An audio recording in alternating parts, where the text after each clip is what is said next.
ನಮಸ್ಕಾರ ಸ್ನೇಹಿತರೆ, Kannada books knowledge ಚಾನೆಲ್ಗೆ ನಿಮ್ಮೆಲ್ಲರಿಗೂ ಆತ್ಮೀಯ ಸ್ವಾಗತ. ನೀವು ಸ್ಟಾಕ್ ಮಾರ್ಕೆಟ್ನಲ್ಲಿ ಟ್ರೇಡಿಂಗ್ ಮಾಡ್ತಿದ್ದೀರಾ? ಟ್ರೇಡಿಂಗ್ ಮಾಡಿ ಮಾಡಿ ಲಾಭಕ್ಕಿಂತ ನಷ್ಟನೇ ಜಾಸ್ತಿ ಆಗ್ತಿದ್ಯಾ? ಎಷ್ಟೇ ಅನಾಲಿಸಿಸ್ ಕಲ್ತರೂ ಟ್ರೇಡ್ ತಗೊಳ್ಳೋ ಟೈಮ್ನಲ್ಲಿ ಕೈ ನಡುಗುತ್ತಾ? ಅಥವಾ ಟ್ರೇಡ್ ತಗೊಂಡ್ಮೇಲೆ ಎದೆ ಬಡ್ತ ಜೋರಾಗುತ್ತಾ? ಹಾಗಾದ್ರೆ ಈ ವಿಡಿಯೋ ನಿಮ್ಗಾಗಿ. ಯಾಕಂದ್ರೆ ನಿಮ್ಮ ಸೋಲಿಗೆ ಕಾರಣ ಮಾರ್ಕೆಟ್ ಅಲ್ಲ, ನಿಮ್ಮ ಸ್ಟ್ರಾಟಜಿನೂ ಅಲ್ಲ. ಕಾರಣ ಬೇರೆನೇ ಇದೆ. ಅದು ಏನು ಅಂತ ಜಗತ್ತಿನ ಶ್ರೇಷ್ಠ ಟ್ರೇಡರ್ಸ್ ಮತ್ತು ಲೇಖಕರಾದ ಮಾರ್ಕ್ ಡಗ್ಲಸ್ ತಮ್ಮ ಅದ್ಭುತ ಪುಸ್ತಕ ಟ್ರೇಡಿಂಗ್ ಇನ್ ದ ಝೋನ್ ನಲ್ಲಿ ಎಳೆಯಾಗಿ ಬಿಚ್ಚಿಟ್ಟಿದ್ದಾರೆ. ಟ್ರೇಡಿಂಗ್ ಅಂದ್ರೆ ಬರೀ ಚಾರ್ಟ್ಸ್ ನೋಡೋದಲ್ಲ, ಅದು 80% ಸೈಕಾಲಜಿ ಮತ್ತು ಕೇವಲ 20% ಟೆಕ್ನಿಕಲ್ಸ್. ಈ ಸರಣಿಯಲ್ಲಿ ನಾವು ಈ ಪುಸ್ತಕದ ಪ್ರತಿಯೊಂದು ಅಧ್ಯಾಯವನ್ನು ಆಳವಾಗಿ ತಿಳಿಯೋಣ. ಇವತ್ತು ಮೊದಲನೇ ಅಧ್ಯಾಯ. ಬನ್ನಿ ಶುರು ಮಾಡೋಣ. ಅಧ್ಯಾಯ 1. ಯಶಸ್ಸಿನ ಹಾದಿ. ಫಂಡಮೆಂಟಲ್, ಟೆಕ್ನಿಕಲ್ ಅಥವಾ ಮೆಂಟಲ್ ಅನಾಲಿಸಿಸ್. ಸ್ನೇಹಿತರೆ, ಟ್ರೇಡಿಂಗ್ನಲ್ಲಿ ದುಡ್ಡು ಮಾಡೋಕೆ ಮುಖ್ಯವಾಗಿ 3 ದಾರಿಗಳಿವೆ ಅಂತ ಲೇಖಕರು ಹೇಳ್ತಾರೆ. ಮೊದಲನೇದು ಫಂಡಮೆಂಟಲ್ ಅನಾಲಿಸಿಸ್, ಎರಡನೇದು ಟೆಕ್ನಿಕಲ್ ಅನಾಲಿಸಿಸ್ ಮತ್ತು ಮೂರನೇದು ಹಾಗೂ ಅತಿ ಮುಖ್ಯವಾದದ್ದು ಮೆಂಟಲ್ ಅನಾಲಿಸಿಸ್. ಮೊದಲಿಗೆ 1970 ಅಥವಾ 80ರ ದಶಕದಲ್ಲಿ ಯಾರು ಟ್ರೇಡಿಂಗ್ ಮಾಡ್ತಿದ್ರೋ ಅವರಿಗೆ ಚಾರ್ಟ್ಸ್ ಅಂದ್ರೆ ಏನು ಅಂತಾನೆ ಗೊತ್ತಿರಲಿಲ್ಲ. ಅವರೆಲ್ಲ ನಂಬಿದ್ದು ಫಂಡಮೆಂಟಲ್ ಅನಾಲಿಸಿಸ್ ಅನ್ನ ಮಾತ್ರ. ಅಂದ್ರೆ ಒಂದು ಕಂಪನಿ ಎಷ್ಟು ಲಾಭ ಮಾಡ್ತಿದೆ, ಸಪ್ಲೈ ಎಷ್ಟಿದೆ, ಡಿಮಾಂಡ್ ಎಷ್ಟಿದೆ ಅಂತ ನೋಡಿ ಟ್ರೇಡ್ ಮಾಡ್ತಿದ್ರು. ಇದು ಲಾಜಿಕಲ್ ಆಗಿ ಸರಿ ಅನ್ನಿಸಬಹುದು, ಆದರೆ ಮಾರ್ಕೆಟ್ ಯಾವಾಗಲೂ ಲಾಜಿಕ್ ಪ್ರಕಾರ ನಡೆಯಲ್ಲ. ಎಷ್ಟೋ ಸಲ ಕಂಪನಿ ಲಾಭದಲ್ಲಿದ್ರೂ ಶೇರ್ ಬೆಲೆ ಬೀಳುತ್ತೆ, ಕಂಪನಿ ನಷ್ಟದಲ್ಲಿದ್ರೂ ಬೆಲೆ ಏರುತ್ತೆ. ಯಾಕೆ ಹೀಗೆ? ಯಾಕಂದ್ರೆ ಬೆಲೆ ನಿರ್ಧಾರ ಆಗೋದು ಕಂಪನಿಯ ಬ್ಯಾಲೆನ್ಸ್ ಶೀಟಿಂದ ಅಲ್ಲ, ಮನುಷ್ಯರ ಭಾವನೆಗಳಿಂದ. ಭಯ, ದುರಾಸೆ, ನಂಬಿಕೆ ಇವು ಬೆಲೆಯನ್ನ ಬದಲಾಯಿಸುತ್ತವೆ. ಇದನ್ನ ಅರ್ಥ ಮಾಡ್ಕೊಳ್ಳೋಕೆ ಹುಟ್ಕೊಂಡಿದ್ದೇ ಟೆಕ್ನಿಕಲ್ ಅನಾಲಿಸಿಸ್. ಇವತ್ತು ನಾವೆಲ್ಲ ಚಾರ್ಟ್ಸ್ ನೋಡ್ತೀವಿ, ಪ್ಯಾಟರ್ನ್ಸ್ ನೋಡ್ತೀವಿ, ಇಂಡಿಕೇಟರ್ಸ್ ಹಾಕ್ತೀವಿ. ಟೆಕ್ನಿಕಲ್ ಅನಾಲಿಸಿಸ್ ನಮಗೆ ಒಂದೇ ತರಹದ ಪ್ಯಾಟರ್ನ್ ಮತ್ತೆ ಮತ್ತೆ ರಿಪೀಟ್ ಆಗೋದನ್ನ ತೋರಿಸ್ಕೊಡುತ್ತೆ. ಇದು ಫಂಡಮೆಂಟಲ್ ಅನಾಲಿಸಿಸ್ಗಿಂತ ತುಂಬಾ ಬೆಟರ್. ಯಾಕಂದ್ರೆ ಮಾರ್ಕೆಟ್ನಲ್ಲಿ ಜನ ಏನ್ ಮಾಡ್ತಿದ್ದಾರೆ ಅನ್ನೋದು ಚಾರ್ಟ್ ಮೇಲೆ ಸ್ಪಷ್ಟವಾಗಿ ಕಾಣುತ್ತೆ. ಆದರೆ ಇಲ್ಲೊಂದು ದೊಡ್ಡ ಸಮಸ್ಯೆ ಇದೆ ಸ್ನೇಹಿತರೆ. ನೀವೇ ಯೋಚಿಸಿ, ಇವತ್ತು ಎಲ್ಲರಿಗೂ ಟೆಕ್ನಿಕಲ್ ಅನಾಲಿಸಿಸ್ ಗೊತ್ತು, ಎಲ್ಲರ ಹತ್ರನೂ ಸೂಪರ್ ಕಂಪ್ಯೂಟರ್ ಇದೆ, ಒಳ್ಳೊಳ್ಳೆ ಇಂಡಿಕೇಟರ್ ಇದೆ. ಆದ್ರೂ 90%ಗಿಂತ ಹೆಚ್ಚು ಜನ ಟ್ರೇಡಿಂಗ್ನಲ್ಲಿ ದುಡ್ಡು ಕಳ್ಕೋತಾರೆ. ಯಾಕೆ? ಚಾರ್ಟ್ ನೋಡೋದು ಗೊತ್ತಿದ್ರೂ ಯಾಕೆ ಸೋಲ್ತಾರೆ? ಇಲ್ಲಿ ಮಾರ್ಕ್ ಡಗ್ಲಸ್ ಒಂದು ಕಟು ಸತ್ಯವನ್ನ ಹೇಳ್ತಾರೆ. ನಿಮ್ಮ ಹತ್ರ ಬೆಸ್ಟ್ ಅನಾಲಿಸಿಸ್ ಇರಬಹುದು, ಆದರೆ ನಿಮ್ಮ ಮನಸ್ಥಿತಿ ಅಂದ್ರೆ ಮೈಂಡ್ ಸೆಟ್ ಸರಿ ಇಲ್ಲ ಅಂದ್ರೆ ನೀವು ಗೆಲ್ಲೋಕೆ ಸಾಧ್ಯವಿಲ್ಲ. ನೋಡಿ, ಟ್ರೇಡಿಂಗ್ ಅನ್ನೋದು ಒಂದು ಯುದ್ಧದ ತರಹ. ಆದರೆ ಇಲ್ಲಿ ಶತ್ರು ಮಾರ್ಕೆಟ್ ಅಲ್ಲ, ಶತ್ರು ನಿಮ್ಮಲ್ಲೇ ಇದೆ. ಮಾರ್ಕೆಟ್ ಯಾವಾಗಲೂ ರೈಟ್, ಅದು ಮೇಲೆ ಹೋಗಬಹುದು ಅಥವಾ ಕೆಳಗೆ ಹೋಗಬಹುದು. ಅದಕ್ಕೆ ನಿಮ್ಮ ಬಗ್ಗೆ ಕಾಳಜಿ ಇಲ್ಲ. ಒಬ್ಬ ಯಶಸ್ವಿ ಟ್ರೇಡರ್ ಮತ್ತು ಸೋಲುವ ಟ್ರೇಡರ್ ನಡುವೆ ಇರೋ ವ್ಯತ್ಯಾಸ ಏನ್ ಗೊತ್ತಾ? ಇಬ್ರೂ ಒಂದೇ ಚಾರ್ಟ್ ನೋಡ್ತಾರೆ, ಆದರೆ ಯಶಸ್ವಿ ಟ್ರೇಡರ್ಗೆ ಭಯ ಇರಲ್ಲ. ಸೋಲುವ ಟ್ರೇಡರ್ ಮನಸ್ಸಲ್ಲಿ ನನ್ನ ದುಡ್ಡು ಹೋಗ್ಬಿಟ್ರೆ ಏನ್ ಮಾಡೋದು ಅನ್ನೋ ಭಯ ಇರುತ್ತೆ. ಈ ಭಯನೇ ನಿಮ್ಮ ಕಣ್ಣಿಗೆ ಕಾಣಿಸಬೇಕಾದ ಅವಕಾಶವನ್ನ ಕಾಣಿಸದಂತೆ ಮಾಡುತ್ತೆ. ಈ ಪುಸ್ತಕದ ಮೊದಲ ಪಾಠ ಏನೆಂದ್ರೆ, ದುಡ್ಡು ಮಾಡೋಕೆ ಮಾರ್ಕೆಟ್ ಬಗ್ಗೆ ತಿಳಿದುಕೊಳ್ಳೋದು ಎಷ್ಟು ಮುಖ್ಯನೋ ಅದಕ್ಕಿಂತ ಜಾಸ್ತಿ ನಿಮ್ಮ ಮನಸ್ಸಿನ ಬಗ್ಗೆ ತಿಳಿದುಕೊಳ್ಳೋದು ಮುಖ್ಯ.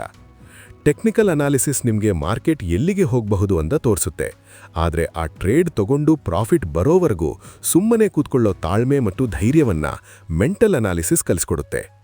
ಹಾಗಾದರೆ ಆ ಧೈರ್ಯ, ಆ ಶಿಸ್ತು ಮತ್ತು ಆ ಝೋನ್ನ ನಾವು ಹೇಗೆ ಪಡ್ಕೊಳ್ಳೋದು? ಅದನ್ನ ಮುಂದಿನ ಅಧ್ಯಾಯಗಳಲ್ಲಿ ಲೇಖಕರು ಅದ್ಭುತವಾಗಿ ವಿವರಿಸಿದ್ದಾರೆ. ಅಧ್ಯಾಯ 2. ಟ್ರೇಡಿಂಗ್ನ ಆಕರ್ಷಣೆ ಮತ್ತು ಅಪಾಯಗಳು. The lure and the dangers. ಮೊದಲ ಅಧ್ಯಾಯದಲ್ಲಿ ನಾವು ಮೈಂಡ್ಸೆಟ್ ಮುಖ್ಯ ಅಂತ ತಿಳ್ಕೊಂಡ್ವಿ. ಈಗ ಎರಡನೇ ಅಧ್ಯಾಯದಲ್ಲಿ ಅಸಲಿಗೆ ಜನ ಟ್ರೇಡಿಂಗ್ ಕಡೆಗೆ ಯಾಕಿಷ್ಟೊಂದು ಆಕರ್ಷಿತರಾಗ್ತಾರೆ ಮತ್ತು ಅಲ್ಲಿರೋ ಅಸಲಿ ಅಪಾಯ ಏನು ಅನ್ನೋದನ್ನ ನೋಡೋಣ. ಟ್ರೇಡಿಂಗ್ ಜನರಿಗೆ ಇಷ್ಟ ಆಗೋಕೆ ಮುಖ್ಯ ಕಾರಣ ದುಡ್ಡು ಅಷ್ಟೇ ಅಲ್ಲ, ಅದು ನೀಡುವ ಸ್ವಾತಂತ್ರ್ಯ, ಫ್ರೀಡಮ್. ಹೌದು, ನೀವು ಟ್ರೇಡರ್ ಆಗಿದ್ದಾಗ ನಿಮಗೆ ಯಾರೂ ಬಾಸ್ ಇರಲ್ಲ. ಇಷ್ಟೇ ಹೊತ್ತಿಗೆ ಎದ್ದೇಳಬೇಕು, ಇಷ್ಟೇ ಹೊತ್ತಿಗೆ ಆಫೀಸಿಗೆ ಹೋಗಬೇಕು ಅನ್ನೋ ರೂಲ್ಸ್ ಇರಲ್ಲ. ನಿಮಗೆ ಬೇಕಾದಾಗ ಕೆಲಸ ಮಾಡಬಹುದು, ಬೇಡ ಅಂದ್ರೆ ರಜೆ ತಗೋಬಹುದು. ಈ ಸಂಪೂರ್ಣ ಸ್ವಾತಂತ್ರ್ಯವೇ ಟ್ರೇಡಿಂಗ್ನ ಅತಿದೊಡ್ಡ ಆಕರ್ಷಣೆ. ಆದರೆ ಮಾರ್ಕ್ ಡಗ್ಲಸ್ ಹೇಳ್ತಾರೆ, ಇದೇ ಸ್ವಾತಂತ್ರ್ಯ ಟ್ರೇಡರ್ಗಳಿಗೆ ಅತಿದೊಡ್ಡ ಶತ್ರು ಕೂಡ ಹೌದು. ಇದು ಕೇಳೋಕೆ ವಿಚಿತ್ರ ಅನಿಸಬಹುದು, ಆದರೆ ಇದೇ ಸತ್ಯ. ಯಾಕೆ ಗೊತ್ತಾ? ನಾವು ಹುಟ್ಟಿದಾಗಿನಿಂದಲೂ ಒಂದಲ್ಲ ಒಂದು ನಿಯಮಗಳ ಮಧ್ಯೆ ಬೆಳೆದಿರ್ತೀವಿ. ಚಿಕ್ಕವರಿದ್ದಾಗ ತಂದೆ ತಾಯಿ ಹೇಳಿದ ಹಾಗೆ ಕೇಳಬೇಕು, ಸ್ಕೂಲ್ನಲ್ಲಿ ಟೀಚರ್ಸ್ ಹೇಳಿದ ಹಾಗೆ ನಡ್ಕೋಬೇಕು, ಕೆಲಸದಲ್ಲಿ ಬಾಸ್ ಹೇಳಿದ ಟಾರ್ಗೆಟ್ ಮುಗಿಸಬೇಕು. ನಮ್ಮ ಜೀವನದ ಪ್ರತಿಯೊಂದು ಹಂತದಲ್ಲೂ ನಮಗೆ ಹೊರಗಿನಿಂದ ಯಾರೋ ಒಬ್ಬರು ಇದನ್ನ ಮಾಡು, ಇದನ್ನ ಮಾಡಬೇಡ ಅಂತ ಹೇಳ್ತಾನೇ ಇರ್ತಾರೆ. ನಮ್ಮ ಮೆದುಳು ಆ ಶಿಸ್ತಿಗೆ ಒಗ್ಗಿಕೊಂಡಿರುತ್ತೆ. ಆದರೆ ಒಮ್ಮೆ ನೀವು ಟ್ರೇಡಿಂಗ್ ಪ್ರಪಂಚಕ್ಕೆ ಕಾಲಿಟ್ರೆ ಅಲ್ಲಿ ಯಾವ ರೂಲ್ಸ್ ಕೂಡ ಇರಲ್ಲ. ಮಾರ್ಕೆಟ್ ನಿಮ್ಗೆ ಇಷ್ಟೇ ದುಡ್ಡು ಹಾಕು, ಈಗಲೇ ಸ್ಟಾಪ್ ಲಾಸ್ ಹಾಕು, ಅಥವಾ ಲಾಭ ಬಂದಿದೆ ಈಗಲೇ ಬುಕ್ ಮಾಡುವಂತ ಆರ್ಡರ್ ಮಾಡಲ್ಲ. ನೀವು ನಿಮ್ಮ ಅಕೌಂಟ್ನಲ್ಲಿರೋ ಎಲ್ಲಾ ದುಡ್ಡನ್ನ ಒಂದೇ ಟ್ರೇಡ್ಗೆ ಹಾಕಿದ್ರೂ ಮಾರ್ಕೆಟ್ ನಿಮ್ಮನ್ನ ತಡೆಯಲ್ಲ. ಇಲ್ಲಿ ಸಮಸ್ಯೆ ಏನೆಂದ್ರೆ, ನಮಗೆ ಸ್ವಾತಂತ್ರ್ಯ ಬೇಕು, ಆದರೆ ಆ ಸ್ವಾತಂತ್ರ್ಯದ ಜೊತೆಗೆ ಬರುವ ಜವಾಬ್ದಾರಿ ನಮಗೆ ಗೊತ್ತಿಲ್ಲ. ಉದಾಹರಣೆಗೆ, ನೀವು ರೋಡ್ನಲ್ಲಿ ಗಾಡಿ ಓಡಿಸುವಾಗ ರೆಡ್ ಲೈಟ್ ಬಿದ್ರೆ ಪೊಲೀಸ್ ಭಯಕ್ಕೋ ಅಥವಾ ರೂಲ್ಸ್ ಇದೆಯಲ್ಲ ಅಂತಾನೋ ಗಾಡಿ ನಿಲ್ಲಿಸ್ತೀರಾ. ಆದರೆ ಮಾರ್ಕೆಟ್ನಲ್ಲಿ ನಿಮಗೆ ಎಷ್ಟೇ ನಷ್ಟ ಆಗ್ತಿದ್ರೂ, ನಿಮ್ಮ ಸ್ಕ್ರೀನ್ ಮೇಲೆ ಕೆಂಪು ಬಣ್ಣ ಕಾಣ್ತಿದ್ರೂ ಟ್ರೇಡ್ ಕ್ಲೋಸ್ ಮಾಡೋಕೆ ಯಾರೂ ಬಲವಂತ ಮಾಡಲ್ಲ. ನೀವೇ ಸ್ವತಃ ಮನಸ್ಸು ಮಾಡಿ ನಿರ್ಧಾರ ತಗೋಬೇಕು. ಯಾವಾಗ ನಮಗೆ ನಾವೇ ರೂಲ್ಸ್ ಹಾಕಿಕೊಳ್ಳುವ ಪರಿಸ್ಥಿತಿ ಬರುತ್ತೋ ಆಗ ನಮ್ಮ ಮನಸ್ಸು ಸೋಲುತ್ತೆ. ನಾವು ಸ್ಟಾಪ್ ಲಾಸ್ ಹಾಕಲ್ಲ, ಅಥವಾ ಹಾಕಿದ್ರೂ ಅದನ್ನ ಕೆಳಗೆ ಸರಿಸ್ತೀವಿ. ಮಾರ್ಕೆಟ್ ವಾಪಸ್ ಮೇಲೆ ಬರುತ್ತೆ ಅಂತ ಸುಮ್ಮನೆ ಕಾಯ್ತೀವಿ, ಕೊನೆಗೆ ದೊಡ್ಡ ನಷ್ಟ ಮಾಡ್ಕೋತೀವಿ. ಅದಕ್ಕೆ ಲೇಖಕರು ಈ ಅಧ್ಯಾಯದಲ್ಲಿ ಹೇಳೋದು ಇಷ್ಟೇ: ಮಾರ್ಕೆಟ್ನಲ್ಲಿ ಹೊರಗಿನಿಂದ ಯಾವುದೇ ಕಂಟ್ರೋಲ್ ಇಲ್ಲದಿರೋದ್ರಿಂದ ನಿಮಗೆ ನೀವೇ ರೂಲ್ಸ್ ಹಾಕಿಕೊಳ್ಬೇಕು ಮತ್ತು ಅದನ್ನ ಕಟ್ಟುನಿಟ್ಟಾಗಿ ಪಾಲಿಸಬೇಕು. ಅಂದ್ರೆ ಸೆಲ್ಫ್ ಡಿಸಿಪ್ಲಿನ್ ಅಥವಾ ಸ್ವಯಂ ಶಿಸ್ತು ಇದ್ರೆ ಮಾತ್ರ ಈ ಸ್ವಾತಂತ್ರ್ಯನ ಎಂಜಾಯ್ ಮಾಡೋಕೆ ಸಾಧ್ಯ. ಇಲ್ಲದಿದ್ರೆ ಇದೇ ಸ್ವಾತಂತ್ರ್ಯ ನಿಮ್ಮ ಕ್ಯಾಪಿಟಲ್ ಅನ್ನ ಖಾಲಿ ಮಾಡುತ್ತೆ. ಹಾಗಾದರೆ ಆ ಸ್ವಯಂ ಶಿಸ್ತನ್ನು ಬೆಳೆಸಿಕೊಳ್ಳುವುದು ಹೇಗೆ? ನಮ್ಮ ತಪ್ಪಿಗೆ ನಾವೇ ಜವಾಬ್ದಾರರಾಗೋದು ಹೇಗೆ? ಇದನ್ನ ಲೇಖಕರು 3ನೇ ಅಧ್ಯಾಯದಲ್ಲಿ ಅದ್ಭುತವಾಗಿ ವಿವರಿಸಿದ್ದಾರೆ. ಅಧ್ಯಾಯ 3: ಜವಾಬ್ದಾರಿಯನ್ನು ತೆಗೆದುಕೊಳ್ಳುವುದು, ಟೇಕಿಂಗ್ ರೆಸ್ಪಾನ್ಸಿಬಿಲಿಟಿ. ಸ್ವಯಂ ಶಿಸ್ತು ಅಂದ್ರೆ ಏನು ಅಂತ ತಿಳ್ಕೊಂಡ್ವಿ. ಈಗ ಟ್ರೇಡಿಂಗ್ನಲ್ಲಿ ಗೆಲ್ಲಲು ಬೇಕಾದ ಅತ್ಯಂತ ಕಷ್ಟದ ಕೆಲಸದ ಬಗ್ಗೆ ಮಾತನಾಡೋಣ. ಅದುವೇ ಜವಾಬ್ದಾರಿ ತೆಗೆದುಕೊಳ್ಳುವುದು. ನಮ್ಮ ಜೀವನದಲ್ಲಿ ಏನಾದರೂ ಕೆಟ್ಟದ್ದು ನಡೆದ್ರೆ ತಕ್ಷಣ ನಾವು ಬೇರೆಯವರ ಮೇಲೆ ಗೂಬೆ ಕೂರಿಸ್ತೀವಿ. ಅವರಿಂದ ಹೀಗಾಯ್ತು, ಟ್ರಾಫಿಕ್ ಇತ್ತು ಅದಕ್ಕೆ ಲೇಟ್ ಆಯಿತು, ಟೀಚರ್ ಸರಿಯಾಗಿ ಪಾಠ ಮಾಡಲಿಲ್ಲ ಅದಕ್ಕೆ ಮಾರ್ಕ್ಸ್ ಕಮ್ಮಿ ಬಂತು. ಹೀಗೆ ಪ್ರತಿಯೊಂದಕ್ಕೂ ನಾವು ಹೊರಗಿನ ಕಾರಣಗಳನ್ನೇ ಹುಡುಕ್ತೀವಿ.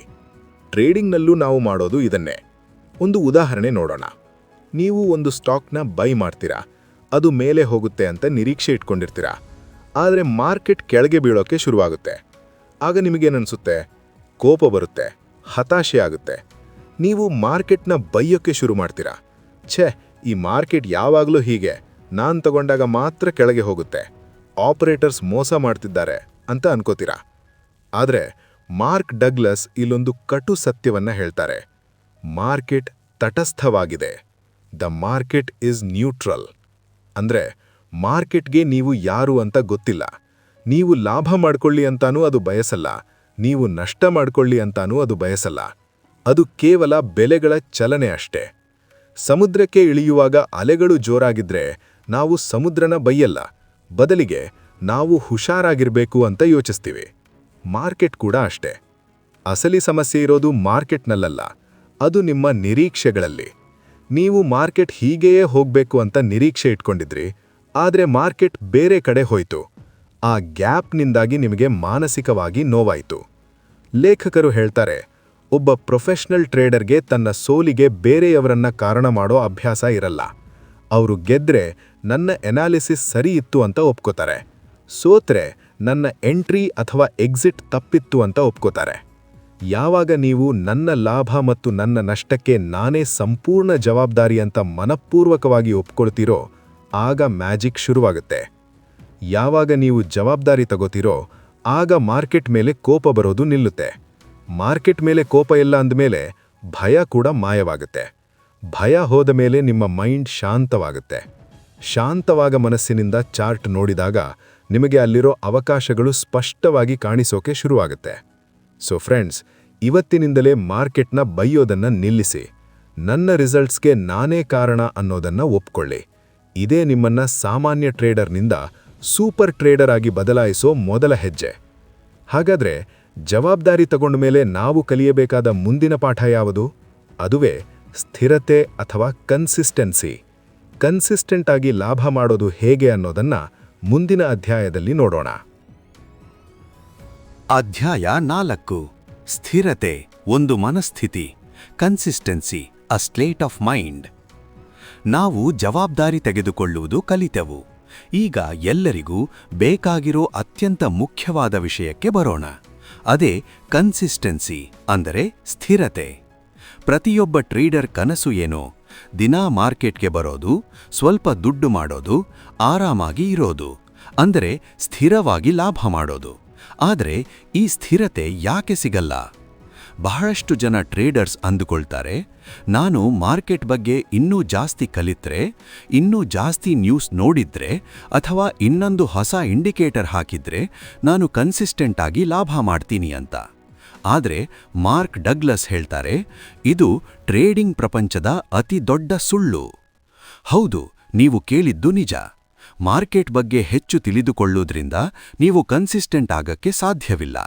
ಯಾಕಂದ್ರೆ ಸ್ಥಿರತೆ ಅನ್ನೋದು ಮಾರ್ಕೆಟ್ನಲ್ಲಿ ಇಲ್ಲ, ಅದು ನಿಮ್ಮ ಮನಸ್ಸಿನಲ್ಲಿ ಇರಬೇಕು. ಇದಕ್ಕೊಂದು ಉದಾಹರಣೆ ಕೊಡೋದಾದ್ರೆ, ನೀವು ಗಾಲ್ಫ್ ಆಟ ಅಥವಾ ಕ್ರಿಕೆಟ್ ಆಡ್ತಿದ್ದೀರಾ ಅಂದುಕೊಳ್ಳಿ. ನೀವು ಚೆನ್ನಾಗಿ ಆಡಬೇಕು ಅಂದ್ರೆ ಗ್ರೌಂಡ್ ಹೇಗಿದೆ, ಪಿಚ್ ಹೇಗಿದೆ ಅಂತ ತಿಳ್ಕೋಬೇಕು, ನಿಜ. ಆದ್ರೆ ಅಷ್ಟೇ ಸಾಕಾ? ಇಲ್ಲ. ಆ ಕ್ಷಣದಲ್ಲಿ ನಿಮ್ಮ ಮನಸ್ಸು ಶಾಂತವಾಗಿರಬೇಕು, ನಿಮ್ಮ ಫೋಕಸ್ ಚೆನ್ನಾಗಿರಬೇಕು. ಟ್ರೇಡಿಂಗ್ ಕೂಡ ಅಷ್ಟೇ. ನೀವು ಯಾವಾಗ ಈ ಟ್ರೇಡ್ ಗೆದ್ದೇ ಗೆಲ್ಲಬೇಕು ಅಥವಾ ನಾನು ಸರಿ ಅಂತ ಪ್ರೂವ್ ಮಾಡಲೇಬೇಕು ಅಂತ ಹಠಕ್ಕೆ ಬೀಳ್ತೀರೋ, ಆಗ ನಿಮ್ಮ ಮನಸ್ಸಿನ ಸಮತೋಲನ ತಪ್ಪುತ್ತೆ. ಲಾಭ ಬಂದಾಗ ಅತಿಯಾಗಿ ಕುಣಿಯೋದು, ನಷ್ಟ ಆದಾಗ ಖಿನ್ನತೆಗೆ ಜಾರೋದು, ಈ ಎಮೋಷನಲ್ ರೋಲರ್ ಕೋಸ್ಟರ್ನಲ್ಲಿದ್ರೆ ನೀವು ಎಂದೂ ಸ್ಥಿರವಾಗಿ ದುಡ್ಡು ಮಾಡಕ್ಕೆ ಆಗಲ್ಲ. ಲೇಖಕರು ಹೇಳ್ತಾರೆ, ಕನ್ಸಿಸ್ಟೆನ್ಸಿ ಅನ್ನೋದು ಒಂದು ಸ್ಟೇಟ್ ಆಫ್ ಮೈಂಡ್, ಅಂದರೆ ಲಾಭ ಮತ್ತು ನಷ್ಟವನ್ನ ಸಮಾನವಾಗಿ ಸ್ವೀಕರಿಸುವ ಮನಸ್ಥಿತಿ. ನಿಮಗೆ ಆಶ್ಚರ್ಯ ಆಗಬಹುದು, ಬೆಸ್ಟ್ ಟ್ರೇಡರ್ಸ್ ಗೆಲುವು ಸಾಧಿಸಿದಾಗ ಅತಿಯಾಗಿ ಸಂಭ್ರಮ ಪಡಲ್ಲ. ಯಾಕಂದ್ರೆ ಅವರಿಗೆ ಗೊತ್ತು, ಈ ಗೆಲುವು ಅವರ ಬುದ್ಧಿವಂತಿಕೆಯಿಂದ ಬಂದಿದ್ದಲ್ಲ, ಅದು ಕೇವಲ ಒಂದು ಸಂಭವನೀಯತೆ ಅಷ್ಟೇ ಅಂತ. ಅದೇ ರೀತಿ ಸೋತಾಗ ಅವರು ಕುಗ್ಗಿ ಹೋಗಲ್ಲ, ಯಾಕಂದ್ರೆ ಅದು ಆಟದ ಒಂದು ಭಾಗ ಅಂತ ಅವರಿಗೆ ಗೊತ್ತು. ಯಾವಾಗ ನೀವು ರಿಸಲ್ಟ್ ಬಗ್ಗೆ ತಲೆ ಕೆಡಿಸಿಕೊಳ್ಳೋದನ್ನ ಬಿಟ್ಟು ಕೇವಲ ಪ್ರಾಸೆಸ್ ಮೇಲೆ ಗಮನ ಕೊಡ್ತೀರೋ, ಆಗ ತಾನಾಗಿಯೇ ಸ್ಥಿರತೆ ನಿಮ್ಮನ್ನ ಹುಡುಕಿಕೊಂಡು ಬರುತ್ತೆ. ಸೊ ಫ್ರೆಂಡ್ಸ್, ನೀವು ಇವತ್ತಿಂದ ಮಾರ್ಕೆಟ್ ಬಗ್ಗೆ ಕಲಿಯೋದರ ಜೊತೆಗೆ ನಿಮ್ಮ ಎಮೋಷನ್ಸ್ನ ಕಂಟ್ರೋಲ್ ಮಾಡೋದನ್ನ ಕಲಿಬೇಕು. ಆದರೆ ನಮಗೆ ಯಾಕೆ ಇಷ್ಟೊಂದು ಭಯ ಆಗುತ್ತೆ? ಮಾರ್ಕೆಟ್ ಚಾರ್ಟ್ ನೋಡಿದ ತಕ್ಷಣ ನಮಗೆ ಯಾಕೆ ಆತಂಕ ಶುರುವಾಗುತ್ತೆ? ಇದು ನಮ್ಮ ಕಣ್ಣಿನ ದೋಷನಾ ಅಥವಾ ಮನಸ್ಸಿನ ದೋಷನಾ? ಇದನ್ನ ಅರ್ಥ ಮಾಡಿಕೊಂಡಕ್ಕೆ ನಾವು ಮನುಷ್ಯನ ಗ್ರಹಿಕೆ ಅಥವಾ ಪರ್ಸೆಪ್ಷನ್ ಬಗ್ಗೆ ತಿಳಿಬೇಕು. ಅದನ್ನ ಲೇಖಕರು 5ನೇ ಅಧ್ಯಾಯದಲ್ಲಿ ಅದ್ಭುತವಾಗಿ ವಿವರಿಸಿದ್ದಾರೆ. ಅಧ್ಯಾಯ 5. ಗ್ರಹಿಕೆಯ dynamics, the dynamics of perception. ನಾವು ಸ್ಥಿರತೆಯ ಬಗ್ಗೆ ಮಾತನಾಡಿದ್ವಿ. ಈಗ ಒಂದು ಕುತೂಹಲಕಾರಿ ಪ್ರಶ್ನೆ ಕೇಳ್ತೇನೆ. ಒಂದೇ ಚಾರ್ಟನ್ನು ನೋಡಿ ಒಬ್ಬ ಟ್ರೇಡರ್ ಇದು ಬೈ ಮಾಡೋ ಸಮಯ ಅಂತಾರೆ, ಇನ್ನೊಬ್ಬ ಟ್ರೇಡರ್ ಇದು ಸೆಲ್ ಮಾಡೋ ಸಮಯ ಅಂತಾರೆ. ಚಾರ್ಟ್ ಒಂದೇ ಆಗಿದ್ರೂ ಇಬ್ಬರ ನಿರ್ಧಾರ ಯಾಕೆ ಬೇರೆ ಬೇರೆ ಆಗಿರುತ್ತೆ? ಇದಕ್ಕೆ ಕಾರಣ ನಮ್ಮ ಗ್ರಹಿಕೆ ಅಥವಾ ಪರ್ಸೆಪ್ಷನ್. ಮಾರ್ಕ್ ಡಗ್ಲಸ್ ಈ ಅಧ್ಯಾಯದಲ್ಲಿ ನಮ್ಮ ಮೆದುಳು ಹೇಗೆ ಕೆಲಸ ಮಾಡುತ್ತೆ ಅನ್ನೋದನ್ನ ತುಂಬಾ ಅದ್ಭುತವಾಗಿ ವಿವರಿಸಿದ್ದಾರೆ. ನೋಡಿ, ಮಾರ್ಕೆಟ್ ಅನ್ನೋದು ಕೇವಲ ಮಾಹಿತಿ ಕೊಡುತ್ತೆ. ಬೆಲೆ ಏರುತ್ತೆ, ಇಳಿಯುತ್ತೆ, ಕ್ಯಾಂಡಲ್ ಫಾರ್ಮ್ ಆಗುತ್ತೆ. ಮಾರ್ಕೆಟ್ ಯಾವತ್ತೂ ನಿಮ್ಮ ಹತ್ರ ಬಂದು ನನ್ನನ್ನು ನೋಡಿ ಭಯಪಡು ಅಥವಾ ನನ್ನನ್ನು ನೋಡಿ ಖುಷಿ ಪಡು ಅಂತ ಹೇಳಲ್ಲ.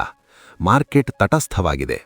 ಆದರೆ ಆ ಚಾರ್ಟ್ ನೋಡಿದಾಗ ನಮಗೆ ಭಯ ಅಥವಾ ಖುಷಿಯಾಗೋದು ಯಾಕೆ? ಅದು ನಮ್ಮ ಒಳಗಿನಿಂದ ಬರ್ತಿರೋ ಭಾವನೆ. ಇದನ್ನ ಅರ್ಥ ಮಾಡ್ಕೊಳ್ಳೋಕೆ ಲೇಖಕರು ಒಂದು ಕ್ಲಾಸಿಕ್ ಉದಾಹರಣೆ ಕೊಡ್ತಾರೆ. ಒಂದು ಚಿಕ್ಕ ಮಗು ಇರುತ್ತೆ. ಅದಕ್ಕೆ ನಾಯಿ ಅಂದ್ರೆ ಏನು ಅಂತ ಗೊತ್ತಿರಲ್ಲ. ಮೊದಲ ಬಾರಿಗೆ ನಾಯಿನ ನೋಡಿದಾಗ ಕುತೂಹಲದಿಂದ ಮುಟ್ಟೋಕೆ ಹೋಗುತ್ತೆ. ಆ ನಾಯಿ ಆ ಮಗುವನ್ನ ಕಚ್ಚಿಬಿಡುತ್ತೆ ಅಂದ್ಕೊಳ್ಳಿ. ಮಗುವಿಗೆ ನೋವಾಗುತ್ತೆ, ಭಯ ಆಗುತ್ತೆ. ಈಗ ಆ ಮಗುವಿನ ಮನಸ್ಸಿನಲ್ಲಿ ನಾಯಿ ಈಕ್ವಲ್ಸ್ ನೋವು ಅಂತ ರಿಜಿಸ್ಟರ್ ಆಗೋಗುತ್ತೆ. ಮುಂದಿನ ಸಲ ಆ ಮಗು ಬೇರೆ ಯಾವುದೇ ನಾಯಿನ ನೋಡಿದ್ರೂ, ಅದು ಎಷ್ಟೇ ಸಾಧು ಪ್ರಾಣಿ ಆಗಿದ್ರೂ ಮಗುವಿಗೆ ಭಯ ಆಗೇ ಆಗುತ್ತೆ. ನಾಯಿ ಬದಲಾಗಿರಬಹುದು, ಆದರೆ ಮಗುವಿನ ಗ್ರಹಿಕೆ ಬದಲಾಗಿಲ್ಲ. ಟ್ರೇಡಿಂಗ್ನಲ್ಲೂ ಇದೇ ಆಗ್ತಿದೆ ಫ್ರೆಂಡ್ಸ್. ನೀವು ಯಾವುದೋ ಒಂದು ಸ್ಟ್ರಾಟಜಿ ಬಳಸಿ ಟ್ರೇಡ್ ಮಾಡಿರ್ತೀರಾ, ದೊಡ್ಡ ಲಾಸ್ ಆಗಿರುತ್ತೆ. ಆ ನೋವು ನಿಮ್ಮ ಮನಸ್ಸಲ್ಲಿ ಆಳವಾಗಿ ಕೂತಿರುತ್ತೆ.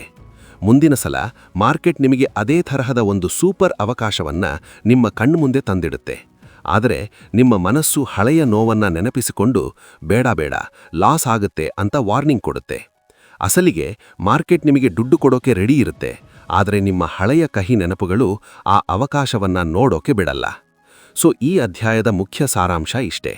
ನಾವು ಮಾರ್ಕೆಟನ್ನು ಅದು ಇದ್ದ ಹಾಗೆ ನೋಡಲ್ಲ, ನಾವಿದ್ದ ಹಾಗೆ ನೋಡ್ತೀವಿ. ನಮ್ಮ ಹಳೆಯ ಲಾಭ ನಷ್ಟದ ಅನುಭವಗಳ ಕನ್ನಡಕ ಹಾಕಿಕೊಂಡು ಮಾರ್ಕೆಟ್ ನೋಡಿದ್ರೆ ಸತ್ಯ ಕಾಣಿಸಲ್ಲ. ಒಬ್ಬ ಯಶಸ್ವಿ ಟ್ರೇಡರ್ ಏನ್ಮಾಡ್ತಾರೆ ಗೊತ್ತಾ? ಅವರು ಪ್ರತಿಯೊಂದು ಟ್ರೇಡನ್ನು ಫ್ರೆಶ್ ಆಗಿ ನೋಡ್ತಾರೆ.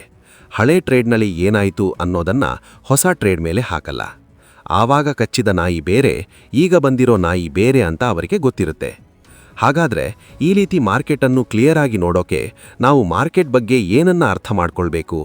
ಮಾರ್ಕೆಟ್ನ ದೃಷ್ಟಿಕೋನ ಹೇಗಿರುತ್ತೆ? ಇದನ್ನು ನಾವು 6ನೇ ಅಧ್ಯಾಯದಲ್ಲಿ ನೋಡೋಣ. ಅಧ್ಯಾಯ 6, ಮಾರ್ಕೆಟ್ನ ದೃಷ್ಟಿಕೋನ, ದ ಮಾರ್ಕೆಟ್ಸ್ ಪರ್ಸ್ಪೆಕ್ಟಿವ್. ನಮ್ಮ ಗ್ರಹಿಕೆ ಅಥವಾ ಪರ್ಸೆಪ್ಷನ್ ಹೇಗಿರುತ್ತೆ ಅಂತ ನೋಡಿದ್ವಿ. ಈಗ ಮಾರ್ಕೆಟ್ನ ಅಸಲಿ ರೂಪವನ್ನು ನೋಡೋಣ. ಈ ಅಧ್ಯಾಯದಲ್ಲಿ ಮಾರ್ಕ್ ಡಗ್ಲಸ್ ಒಂದು ವಿಚಿತ್ರವಾದ ಆದರೆ ಸತ್ಯವಾದ ವಿಚಾರವನ್ನು ಹೇಳ್ತಾರೆ. ಅದೇನೆಂದರೆ, ಲಾಭ ಮಾಡೋಕೆ ಮುಂದೆ ಏನಾಗುತ್ತೆ ಅಂತ ನಿಮಗೆ ತಿಳಿಯೋ ಅವಶ್ಯಕತೆಯೇ ಇಲ್ಲ. ಕೇಳೋಕೆ ಶಾಕ್ ಆಗ್ತಿದೆಯಾ? ಹೌದು. ನಾವೆಲ್ಲ ಅನ್ಕೊಂಡಿರೋದೇನು, ಮಾರ್ಕೆಟ್ ನಾಳೆ ಮೇಲ್ ಹೋಗುತ್ತಾ ಅಥವಾ ಕೆಳಗೆ ಹೋಗುತ್ತಾ ಅಂತ ಕರೆಕ್ಟಾಗಿ ಗೆಸ್ ಮಾಡಿದ್ರೆ ಮಾತ್ರ ದುಡ್ಡು ಬರುತ್ತೆ ಅಂತ. ಆದರೆ ಲೇಖಕರು ಹೇಳ್ತಾರೆ ಅದು ಸುಳ್ಳು. ಇದನ್ನು ಅರ್ಥ ಮಾಡ್ಕೊಳ್ಳೋಕೆ ಒಂದು ಸನ್ನಿವೇಶವನ್ನು ಊಹಿಸ್ಕೊಳ್ಳಿ. ನೀವೊಂದು ಪರ್ಫೆಕ್ಟಾದ ಚಾರ್ಟ್ ಪ್ಯಾಟರ್ನ್ ನೋಡ್ತೀರಾ. ಸಪೋರ್ಟ್ ಇದೆ, ಬ್ರೇಕೌಟ್ ಆಗಿದೆ, ಎಲ್ಲ ಇಂಡಿಕೇಟರ್ ಬೈ ಸಿಗ್ನಲ್ ಕೊಡ್ತಿದೆ. ನೀವು ಫುಲ್ ಕಾನ್ಫಿಡೆನ್ಸಿಂದ ಟ್ರೇಡ್ ತಗೋತೀರಾ. ಆದರೆ ಮರುಕ್ಷಣವೇ ಮಾರ್ಕೆಟ್ ಧಡಾರ್ನೆ ಕೆಳಗೆ ಬೀಳುತ್ತೆ. ನಿಮಗೆ ಶಾಕ್ ಆಗುತ್ತೆ. ಎಲ್ಲ ಸರಿ ಇತ್ತಲ್ಲ, ಯಾಕೆ ಹೀಗಾಯಿತು ಅಂತ ತಲೆ ಕೆಡಿಸ್ಕೊಳ್ತೀರಾ. ಇದಕ್ಕೆ ಉತ್ತರ ತುಂಬ ಸಿಂಪಲ್. ಮಾರ್ಕೆಟ್ ಅನ್ನೋದು ಕಂಪ್ಯೂಟರ್ ಪ್ರೋಗ್ರಾಮ್ ಅಲ್ಲ, ಅದು ಮನುಷ್ಯರ ಗುಂಪು. ಆ ಕ್ಷಣದಲ್ಲಿ ಜಗತ್ತಿನ ಯಾವುದೋ ಮೂಲೆಯಲ್ಲಿರೋ ಒಬ್ಬ ದೊಡ್ಡ ಟ್ರೇಡರ್ ಅಥವಾ ಒಬ್ಬ ಇನ್ಸ್ಟಿಟ್ಯೂಷನ್ ನಿಮ್ಮ ವಿರುದ್ಧವಾಗಿ ದೊಡ್ಡ ಪ್ರಮಾಣದಲ್ಲಿ ಸೆಲ್ ಮಾಡಲು ನಿರ್ಧರಿಸಿದರೆ ಸಾಕು, ನಿಮ್ಮ ಟ್ರೇಡ್ ಫೇಲ್ ಆಗುತ್ತೆ. ಆ ಒಬ್ಬ ವ್ಯಕ್ತಿ ಆ ಕ್ಷಣದಲ್ಲಿ ಏನು ಯೋಚನೆ ಮಾಡ್ತಿದ್ದಾನೆ ಅಂತ ನಿಮಗೆ ತಿಳಿಯೋಕೆ ಸಾಧ್ಯನಾ? ಖಂಡಿತ ಇಲ್ಲ. ಹಾಗಾಗಿ ಮಾರ್ಕೆಟ್ನಲ್ಲಿ ಏನು ಬೇಕಾದರೂ ಆಗಬಹುದು, ಎನಿಥಿಂಗ್ ಕ್ಯಾನ್ ಹ್ಯಾಪನ್ ಅನ್ನೋದು ಸತ್ಯ. ಇಲ್ಲಿ ಸಾಮಾನ್ಯ ಟ್ರೇಡರ್ಸ್ ಮಾಡೋ ತಪ್ಪೇನೆಂದರೆ, ಅವರು ಈ ಅನಿಶ್ಚಿತತೆಯನ್ನು ಒಪ್ಕೊಳ್ಳಲ್ಲ. ಅವರು ಮಾರ್ಕೆಟ್ ಹೀಗೇ ಹೋಗಬೇಕು ಅಂತ ಹಠ ಹಿಡಿತಾರೆ. ಯಾವಾಗ ಮಾರ್ಕೆಟ್ ಉಲ್ಟಾ ಹೋಗುತ್ತೋ ಭಯಪಡ್ತಾರೆ. ಆದರೆ ಒಬ್ಬ ಪ್ರೊಫೆಷನಲ್ ಟ್ರೇಡರ್ಸ್ಗೆ ಗೊತ್ತು, ಪ್ರಪಂಚದ ಯಾವ ಟೆಕ್ನಾಲಜಿನೂ ಮುಂದಿನ ಕ್ಷಣ ಏನಾಗುತ್ತೆ ಅಂತ 100% ಹೇಳೋಕ್ಕಾಗಲ್ಲ ಅಂತ. ಅದಕ್ಕೆ ಅವರು ಭವಿಷ್ಯ ಹೇಳೋ ಜ್ಯೋತಿಷಿ ಆಗೋಕೆ ಹೋಗಲ್ಲ. ಬದಲಿಗೆ ಅವರೊಂದು ಸತ್ಯವನ್ನು ಒಪ್ಕೋತಾರೆ.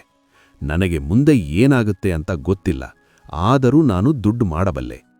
ಅದು ಹೇಗೆ ಸಾಧ್ಯ? ಗೊತ್ತಿಲ್ಲದೇ ಇದ್ರೂ ದುಡ್ಡು ಮಾಡೋದು ಹೇಗೆ? ಅದಕ್ಕೆ ಉತ್ತರ ಇಲ್ಲಿದೆ. ಕ್ಯಾಸಿನೋಗಳು ಅಥವಾ ಜೂಜುಕೋರರ ಅಡ್ಡೆಗಳು ಹೇಗೆ ಕೋಟಿ ದುಡ್ಡು ಮಾಡ್ತವೆ ಅಂತ ನೀವು ಗಮನಿಸಿದ್ದೀರಾ? ಪ್ರತಿಯೊಂದು ಆಟದಲ್ಲೂ ಯಾರು ಗೆಲ್ತಾರೆ ಅಂತ ಕ್ಯಾಸಿನೋದವರಿಗೆ ಗೊತ್ತಿರಲ್ಲ. ಆದರೂ ದಿನದ ಕೊನೆಯಲ್ಲಿ ಅವರು ಲಾಭದಲ್ಲೇ ಇರ್ತಾರೆ. ಇದೇ ಸೀಕ್ರೆಟನ್ನು ಟ್ರೇಡಿಂಗ್ನಲ್ಲೂ ಬಳಸಬಹುದು. ಅದನ್ನೇ ಸಂಭವನೀಯತೆ ಅಥವಾ ಥಿಂಕಿಂಗ್ ಇನ್ ಪ್ರಾಬಬಿಲಿಟೀಸ್ ಅಂತ ಕರೀತಾರೆ. ಇದನ್ನ ಲೇಖಕರು 7ನೇ ಅಧ್ಯಾಯದಲ್ಲಿ ವಿವರಿಸಿದ್ದಾರೆ. ಅಧ್ಯಾಯ 7, ಟ್ರೇಡರ್ನ ಎಡ್ಜ್, ಸಂಭವನೀಯತೆಯಲ್ಲಿ ಯೋಚಿಸುವುದು. The traders edge, thinking in probabilities. ನಾವು ಹೋದ ಅಧ್ಯಾಯದಲ್ಲಿ ಕ್ಯಾಸಿನೋಗಳ ಬಗ್ಗೆ ಮಾತಾಡಿದ್ವಿ. ಕ್ಯಾಸಿನೋದವರಿಗೆ ಪ್ರತಿಯೊಂದು ಆಟದಲ್ಲಿ ಯಾರು ಗೆಲ್ತಾರೆ ಅಂತ ಗೊತ್ತಿರಲ್ಲ, ಆದರೂ ಅವರು ಕೋಟಿಗಟ್ಟಲೆ ಲಾಭ ಮಾಡ್ತಾರೆ. ಅದು ಹೇಗೆ? ಇದಕ್ಕೆ ಉತ್ತರ ಲಾ ಆಫ್ ಲಾರ್ಜ್ ನಂಬರ್ಸ್ ಅಥವಾ ದೊಡ್ಡ ಸಂಖ್ಯೆಯ ನಿಯಮ. ಸರಳವಾಗಿ ಹೇಳಬೇಕೆಂದರೆ, ಕ್ಯಾಸಿನೋದವರಿಗೆ ಗೊತ್ತು, 1 ಅಥವಾ 2 ಆಟದಲ್ಲಿ ಅವರು ಸೋಲ್ಬಹುದು. ಆದರೆ ಸಾವಿರಾರು ಆಟಗಳನ್ನು ಆಡಿದಾಗ ಗಣಿತದ ಪ್ರಕಾರ ಅವರೇ ಗೆಲ್ಲೋದು. ಇದನ್ನೇ ಎಡ್ಜ್ ಅಂತ ಕರೆಯೋದು. ಎಡ್ಜ್ ಅಂದರೆ ಒಂದು ಘಟನೆಗಿಂತ ಇನ್ನೊಂದು ಘಟನೆ ನಡೆಯುವ ಸಾಧ್ಯತೆ ಸ್ವಲ್ಪ ಜಾಸ್ತಿ ಇದೆ ಅಂತ ಅರ್ಥ. ಈಗ ಇದನ್ನ ಟ್ರೇಡಿಂಗ್ಗೆ ಅನ್ವಯಿಸೋಣ. ನಿಮ್ಮ ಟ್ರೇಡಿಂಗ್ ಸ್ಟ್ರಾಟಜಿ ಅಥವಾ ಸೆಟಪ್ ಕೂಡ ಆ ಕ್ಯಾಸಿನೋ ತರಹನೇ.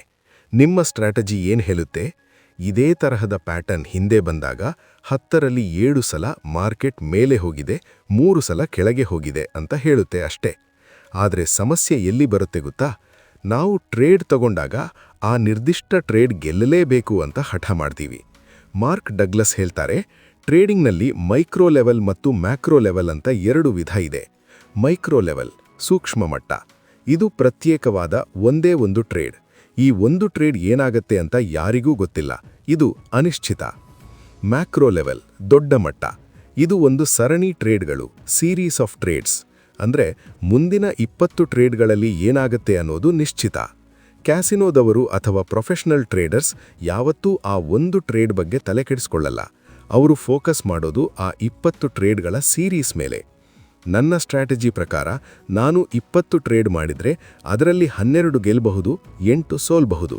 ಆದರೆ ಕೊನೆಗೆ ನಾನು ಲಾಭದಲ್ಲೇ ಇರ್ತೀನಿ ಅನ್ನೋ ಕಾನ್ಫಿಡೆನ್ಸ್ ಅವರಿಗಿರುತ್ತೆ. ಯಾವಾಗ ನೀವು ಈ ರೀತಿ ಸಂಭವನೀಯತೆ ಅಥವಾ ಪ್ರಾಬಬಿಲಿಟಿಯಲ್ಲಿ ಯೋಚನೆ ಮಾಡೋಕೆ ಶುರು ಮಾಡ್ತೀರೋ, ಆಗ ಒಂದು ಮ್ಯಾಜಿಕ್ ಆಗತ್ತೆ. ಒಂದು ಟ್ರೇಡ್ ಲಾಸ್ ಆದಾಗ ನಿಮಗೆ ಬೇಜಾರಾಗಲ್ಲ. ಯಾಕಂದ್ರೆ ಆ 20 ಟ್ರೇಡ್ಗಳಲ್ಲಿ ಸೋಲುವ 8 ಟ್ರೇಡ್ಗಳಲ್ಲಿ ಇದು ಒಂದು ಅಷ್ಟೇ ಅಂತ ನೀವು ಸುಮ್ಮನಾಗ್ತೀರಾ. ನಿಮ್ಮ ಮೈಂಡ್ ಶಾಂತವಾಗಿರುತ್ತೆ. ಮುಂದಿನ ಟ್ರೇಡ್ಗೆ ರೆಡಿ ಆಗ್ತೀರಾ. ಆದರೆ ಈ ರೀತಿ ಯೋಚನೆ ಮಾಡೋದು ಅಷ್ಟು ಸುಲಭನಾ? ಖಂಡಿತ ಇಲ್ಲ. ಯಾಕಂದ್ರೆ ನಮ್ಮ ನಂಬಿಕೆಗಳು ನಮಗೆ ಅಡ್ಡ ಬರ್ತಾವೆ. ನಮ್ಮ ಬಾಲ್ಯದಿಂದ ಬೆಳೆಸಿಕೊಂಡು ಬಂದ ನಂಬಿಕೆಗಳೇ ನಮ್ಮ ಶತ್ರುಗಳಾಗ್ತಾವೆ. ಅದು ಹೇಗೆ ಅಂತ 8ನೇ ಅಧ್ಯಾಯದಲ್ಲಿ ನೋಡೋಣ. ಅಧ್ಯಾಯ 8. ನಿಮ್ಮ ನಂಬಿಕೆಗಳೊಂದಿಗೆ ಕೆಲಸ ಮಾಡುವುದು. Working with your believes. ಕಳೆದ ಅಧ್ಯಾಯದಲ್ಲಿ ನಾವು ಪ್ರಾಬಬಿಲಿಟಿ ಅಥವಾ ಸಂಭವನೀಯತೆ ಬಗ್ಗೆ ತಿಳ್ಕೊಂಡ್ವಿ. ಕೇಳೋಕೆ ಇದು ತುಂಬಾ ಸಿಂಪಲ್ ಅನ್ಸುತ್ತೆ, ಹೌದಲ್ವಾ? 20 ಟ್ರೇಡ್ಗಳಲ್ಲಿ 8 ಸೋತ್ರೂ ಪರವಾಗಿಲ್ಲ, ನಾನು ಒಟ್ಟಾರೆ ಗೆಲ್ತೀನಿ ಅಂತ ಬಾಯಲ್ಲಿ ಹೇಳೋದು ಸುಲಭ. ಆದ್ರೆ ಮಾರ್ಕೆಟ್ ಮುಂದೆ ಕೂತು ರಿಯಲ್ ಆಗಿ ದುಡ್ಡು ಕಳ್ಕೊಳ್ತಿರುವಾಗ ನಮ್ಮ ಮನಸ್ಸು ಈ ಲಾಜಿಕ್ ಅನ್ನ ಒಪ್ಕೊಳ್ಳಲ್ಲ. ಎದೆ ಧಗ್ ಧಗ್ ಅನ್ನುತ್ತೆ. ಯಾಕೆ ಹೀಗೆ? ಇದಕ್ಕೆ ಕಾರಣ ನಮ್ಮ ಆಳದಲ್ಲಿ ಬೇರೂರಿರುವ ನಂಬಿಕೆಗಳು, ಬಿಲೀವ್ಸ್. ಮಾರ್ಕ್ ಡಗ್ಲಸ್ ಹೇಳ್ತಾರೆ, ನಮ್ಮ ನಂಬಿಕೆಗಳು ಒಂದು ಫಿಲ್ಟರ್ ತರ ಕೆಲಸ ಮಾಡ್ತವೆ. ನಾವು ಚಿಕ್ಕವರಿಂದ ಬೆಳೆದು ಬಂದ ರೀತಿ ನಮಗೆ ಏನ್ ಕಲಿಸಿದೆ ಅಂದ್ರೆ, ತಪ್ಪು ಮಾಡೋದು ಕೆಟ್ಟದ್ದು, ದುಡ್ಡು ಕಳ್ಕೊಳ್ಳೋದು ಸೋಲಿನ ಸಂಕೇತ, ನಾವು ಯಾವಾಗ್ಲೂ ಕರೆಕ್ಟ್ ಆಗಿರ್ಬೇಕು ಅಂತ. ಈಗ ಅದೇ ನಂಬಿಕೆಗಳನ್ನ ಇಟ್ಕೊಂಡು ನಾವು ಮಾರ್ಕೆಟ್ಗೆ ಬರ್ತೀವಿ. ಮಾರ್ಕೆಟ್ನಲ್ಲಿ ನಷ್ಟ ಅನ್ನೋದು ಸರ್ವೇ ಸಾಮಾನ್ಯ. ಆದರೆ ಯಾವಾಗ ನಮಗೆ ನಷ್ಟ ಆಗುತ್ತೋ ನಮ್ಮ ಹಳೆಯ ನಂಬಿಕೆ ಎಚ್ಚರ ಆಗುತ್ತೆ. ಅದು ನಮಗೆ, ನೋಡು ನಿನಗೆ ಲಾಸ್ ಆಯ್ತು, ನೀನು ಫೇಲ್ ಆದೆ, ನಿನಗೆ ಬುದ್ಧಿ ಇಲ್ಲ ಅಂತ ನಮ್ಮನ್ನೇ ಚುಚ್ಚಿ ಮಾತಾಡೋಕೆ ಶುರು ಮಾಡುತ್ತೆ. ಅದಕ್ಕೆ ನಮಗೆ ಮಾನಸಿಕವಾಗಿ ನೋವಾಗೋದು. ಆದರೆ ಲೇಖಕರು ಇಲ್ಲಿ ಒಂದು ಸೂಪರ್ ಟೆಕ್ನಿಕ್ ಹೇಳ್ತಾರೆ. ನಾವು ಟ್ರೇಡಿಂಗ್ನಲ್ಲಿ ಗೆಲ್ಲಬೇಕು ಅಂದ್ರೆ ನಾವು ನಷ್ಟ ಅನ್ನೋದಕ್ಕೆ ಕೊಟ್ಟಿರುವ ಅರ್ಥವನ್ನೇ ಬದಲಾಯಿಸಬೇಕು. ಒಂದು ಉದಾಹರಣೆ ನೋಡಿ. ಒಬ್ಬ ಬಟ್ಟೆ ಅಂಗಡಿ ಇಟ್ಟಿರೋ ವ್ಯಕ್ತಿ ಇರ್ತಾನೆ. ಅವನು ಅಂಗಡಿ ಓಪನ್ ಮಾಡೋಕೆ ಕರೆಂಟ್ ಬಿಲ್ ಕಟ್ಟಬೇಕು, ಬಾಡಿಗೆ ಕಟ್ಟಬೇಕು, ಕೆಲಸದವರಿಗೆ ಸಂಬಳ ಕೊಡಬೇಕು. ಇದನ್ನೆಲ್ಲ ಅವನು ನಷ್ಟ ಅಂತ ಅನ್ಕೋತಾನಾ? ಇಲ್ಲ.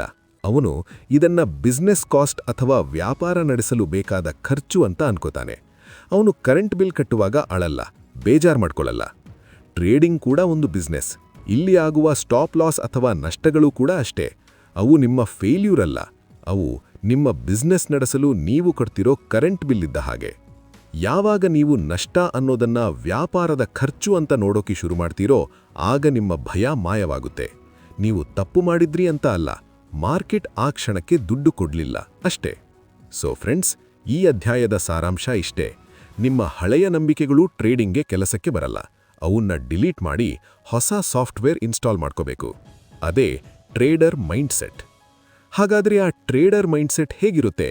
ಒಬ್ಬ ರಿಯಲ್ ಟ್ರೇಡರ್ನ ಸ್ವಭಾವ ಹೇಗಿರುತ್ತೆ ಅನ್ನೋದನ್ನ 9ನೇ ಅಧ್ಯಾಯದಲ್ಲಿ ನೋಡೋಣ. ಅಧ್ಯಾಯ 9. ನಂಬಿಕೆಗಳ ಸ್ವರೂಪ. The nature of believes. ಹಿಂದಿನ ಅಧ್ಯಾಯದಲ್ಲಿ ನಾವು ನಷ್ಟವನ್ನು ಬಿಸ್ನೆಸ್ ಖರ್ಚು ಅನ್ಕೋಬೇಕು ಅಂತ ಹೇಳಿದ್ವಿ. ಕೇಳೋಕೆ ಇದು ಚೆನ್ನಾಗಿದೆ, ಆದರೆ ಪ್ರಾಕ್ಟಿಕಲ್ ಆಗಿ ಅಳವಡಿಸ್ಕೊಡೋದು ಕಷ್ಟ ಅಲ್ವಾ? ಯಾಕೆ ಅಂದ್ರೆ ನಮ್ಮ ನಂಬಿಕೆಗಳು ಅಷ್ಟು ಸುಲಭವಾಗಿ ನಮ್ಮನ್ನ ಬಿಡಲ್ಲ. ಈ 9ನೇ ಅಧ್ಯಾಯದಲ್ಲಿ ಮಾರ್ಕ್ ಡಗ್ಲಸ್ ಅವರು ಅಸಲಿಗೆ ಈ ನಂಬಿಕೆಗಳು, ಬಿಲೀವ್ಸ್ ಅಂದ್ರೆ ಏನು, ಅವು ಹೇಗೆ ಕೆಲಸ ಮಾಡುತ್ತವೆ ಅನ್ನೋದನ್ನ ಸೈಂಟಿಫಿಕ್ ಆಗಿ ವಿವರಿಸಿದ್ದಾರೆ. ಲೇಖಕರು ಹೇಳ್ತಾರೆ, ನಮ್ಮ ನಂಬಿಕೆಗಳು ನಮ್ಮ ಶರೀರದ ಅವಯವಗಳ ತರಹ. ನಮಗೆ ಕೈ, ಕಾಲು, ಕಣ್ಣು ಹೇಗೆ ಇದೆಯೋ ಹಾಗೆ ಈ ನಂಬಿಕೆಗಳು ಕೂಡ ನಮ್ಮ ಅಸ್ತಿತ್ವದ ಒಂದು ಭಾಗ. ಅವುಗಳಿಗೆ ಜೀವ ಇದೆ, ಶಕ್ತಿ ಇದೆ. ಇಲ್ಲೊಂದು ಆಘಾತಕಾರಿ ಸತ್ಯವಿದೆ. ನಾವು ನಮ್ಮ ಹಳೆಯ ನಂಬಿಕೆಗಳನ್ನು ನಾಶ ಮಾಡಲು ಅಥವಾ ಡಿಲೀಟ್ ಮಾಡಲು ಸಾಧ್ಯವಿಲ್ಲ. ಹೌದು, ನೀವು ಟ್ರೇಡಿಂಗ್ ಬಗ್ಗೆ ಇದುವರೆಗೂ ಇಟ್ಕೊಂಡಿರೋ ತಪ್ಪು ಕಲ್ಪನೆಗಳನ್ನು ಅಥವಾ ಭಯವನ್ನ ಮೆದುಳಿನಿಂದ ಕಿತ್ತು ಹಾಕೋಕೆ ಆಗಲ್ಲ. ಹಾಗಾದರೆ ದಾರಿ ಏನು? ದಾರಿ ಒಂದೇ, ಆ ನಂಬಿಕೆಗಳ ಶಕ್ತಿಯನ್ನು ತೆಗಿಬೇಕು. ಡಿ-ಎನರ್ಜೈಸ್. ಇದಕ್ಕೊಂದು ಉದಾಹರಣೆ ಕೊಡ್ತೀನಿ. ಒಬ್ಬ ಸಿಗರೆಟ್ ಸೇದುವ ವ್ಯಕ್ತಿ ಇರ್ತಾನೆ. ಅವನಿಗೆ ಸಿಗರೆಟ್ ಸೇದೋದು ಆರೋಗ್ಯಕ್ಕೆ ಒಳ್ಳೆಯದಲ್ಲ ಅಂತ ಗೊತ್ತು. ಆದ್ರೂ ಬಿಡೋಕಾಗ್ತಿಲ್ಲ. ಯಾಕಂದ್ರೆ ಅವನ ಮನಸ್ಸಿನಲ್ಲಿ ಸಿಗರೆಟ್ ಸೇದಿದ್ರೆ ರಿಲ್ಯಾಕ್ಸ್ ಆಗುತ್ತೆ ಅನ್ನೋ ನಂಬಿಕೆಗೆ ಹೆಚ್ಚು ಶಕ್ತಿ ಇದೆ. ಅದೇ ವ್ಯಕ್ತಿ ಯಾವಾಗ ತನ್ನ ಆರೋಗ್ಯದ ಬಗ್ಗೆ ಅಥವಾ ಕುಟುಂಬದ ಬಗ್ಗೆ ಜಾಸ್ತಿ ಯೋಚನೆ ಮಾಡಿ ನಾನು ಬದುಕಿರಬೇಕು ಅನ್ನೋ ಹೊಸ ನಂಬಿಕೆಗೆ ಜಾಸ್ತಿ ಶಕ್ತಿ ಕೊಡ್ತಾನೋ, ಆಗ ಹಳೆಯ ನಂಬಿಕೆ ತನ್ನ ಶಕ್ತಿ ಕಳೆದುಕೊಳ್ಳುತ್ತೆ. ಆಸೆ ಇರುತ್ತೆ, ಆದರೆ ಅದು ಅವನ ಮೇಲೆ ಕಂಟ್ರೋಲ್ ಮಾಡಲ್ಲ. ಟ್ರೇಡಿಂಗ್ನಲ್ಲೂ ಅಷ್ಟೇ. ಲಾಸ್ ಆದ್ರೆ ಕಷ್ಟ ಅನ್ನೋ ಹಳೆಯ ನಂಬಿಕೆ ನಿಮ್ಮ ತಲೆಯಲ್ಲಿ ಇರುತ್ತೆ. ಇರ್ಲಿ ಬಿಡಿ, ನೀವು ಅದಕ್ಕೆ ಶಕ್ತಿ ಕೊಡಬೇಡಿ. ಬದಲಿಗೆ ನಾನು ರೂಲ್ಸ್ ಫಾಲೋ ಮಾಡಿದ್ರೆ ಲಾಭ ಬರುತ್ತೆ ಅನ್ನೋ ಹೊಸ ನಂಬಿಕೆಗೆ ಶಕ್ತಿ ಕೊಡಿ. ಯಾವಾಗ ನೀವು ನಿಮ್ಮ ಗಮನವನ್ನ ಫೋಕಸ್, ಭಯದಿಂದ ಪ್ರಕ್ರಿಯೆಗೆ ಶಿಫ್ಟ್ ಮಾಡ್ತೀರೋ, ಆಗ ಹಳೆಯ ಭಯ ಕೆಲಸ ಮಾಡೋದನ್ನ ನಿಲ್ಲಿಸುತ್ತೆ. ಅದು ನಿಷ್ಕ್ರಿಯವಾಗುತ್ತೆ.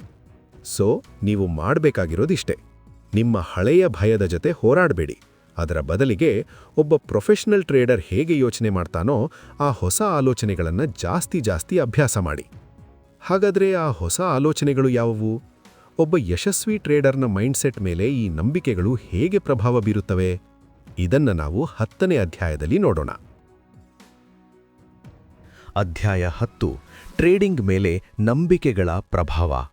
The impact of beliefs on trading. ನಂಬಿಕೆಗಳಿಗೆ ಶಕ್ತಿ ಇದೆ ಅಂತ ತಿಳ್ಕೊಂಡ್ವಿ.